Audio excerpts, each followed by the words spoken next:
ओम लक्ष्म्याय नमः। दोस्तों, आज शरद पूर्णिमा है।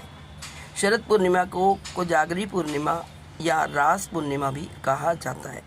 हिंदू पंचांग के अनुसार अश्विन मास की पूर्णिमा तिथि को मनाई जाती है शरद पूर्णिमा। यह दिवस बहुत ही पवित्र और शुभ माना जाता है। इस दिन लक्ष्मी माता की पूजा और चंद्रमा की पूजा की जाती है। आइए जानते हैं इसका महत्व, इसकी कथा और इसकी परंपरा। सबसे पहले जानेंगे शरद पूर्णिमा क्या है। शरद पूर्णिमा वर्ष की सबसे उज्जवल रात्रि होती है।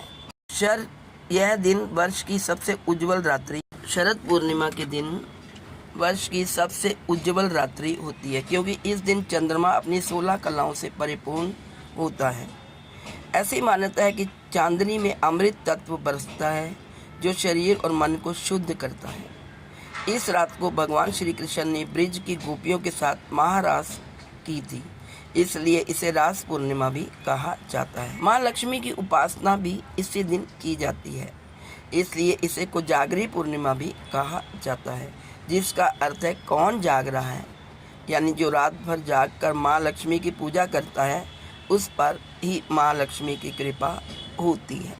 ऐसी मान्यता है कि लक्ष्मी माँ रात को पृथ्वी पर भ्रमण करती है और कौन जाग रहा है वो देखकर ही उनके घर में निवास करती है।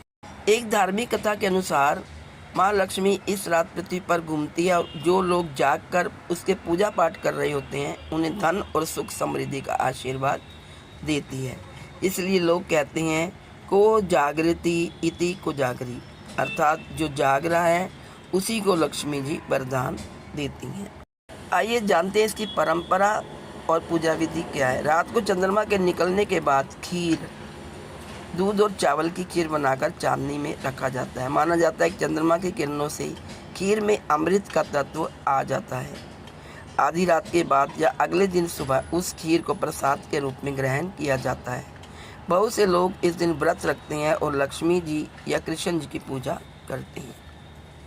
वैज्ञानिक दृष्टि से देखें तो शरद ऋतु में इस दिन का चंद्र प्रकाश शरीर के लिए लाभकारी माना गया है। दूध और चावल से बनी खीर शरीर को ठंडक और पोषण देती है।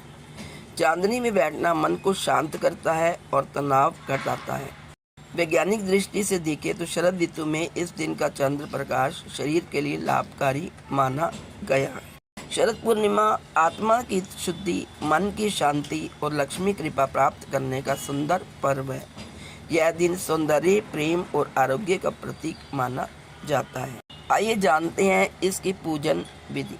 शरद पूर्णिमा की पूजन विधि तथा कथा।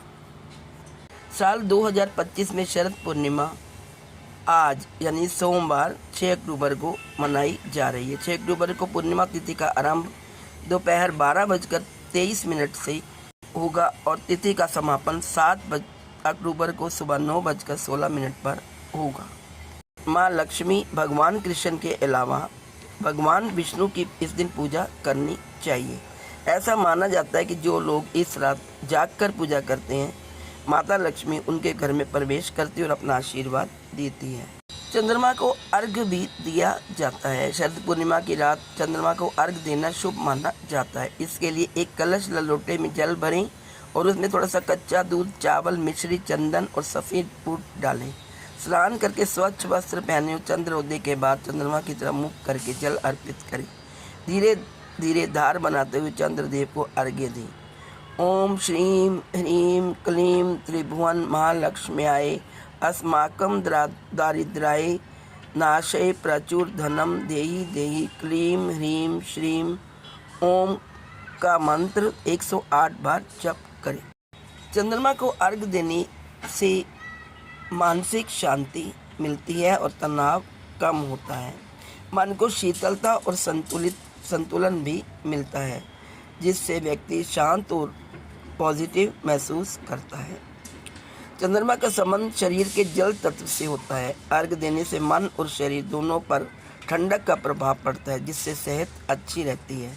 चंद्र को अर्घ्य देने से घर परिवार में शांति बनी रहती है, आपसी संबंधों में मधुरता और समझ बढ़ती है, जिससे जीवन में सौहार्द बना रहता है। चंद्रदेव को अर्घ्य अर्पित करने से व्यक्ति के जीवन में धन, वैभव और समृद्धि आती है। यह मन की नेगेटिविटी को दूर कर पॉजिटिव एनर्जी को बढ़ाता है।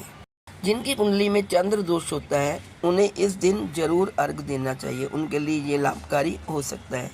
ये दोषों को शांत करता है और मानसिक अस्थिरता, चिंता जैसी समस्याओं को कम करता है। चंद्रदेव को जल अर्पित करने से जीवन में शुभता आती है। ये सौभाग्य, प्रेम और संबंधों में मधुरता का प्रतीक है। आइए सुनते हैं अब शरद पूर्णिमा की कथा। पौराणिक कथा के अनुसार एक नगर में एक ब्राह्मण रहता था। उसकी 2 पुत्रियां थीं। उसकी बड़ी पुत्री हर पूर्णिमा का व्रत किया करती थी, जबकि छोटी बेटी चंचल मन होने की वजह से कभी भी व्रत पूरा नहीं कर पाती थी। दोनों के जवान होने पर ब्राह्मण ने दोनों का विवाह कर दिया। कुछ समय के बाद बड़ी बहन को एक सुंदर पुत्र की प्राप्ति हुई, लेकिन छोटी बहन के कोई संतान नहीं हो पाई। इसके साथ ही उसके पति के कामकाज पर भी बुरा असर पड़ा।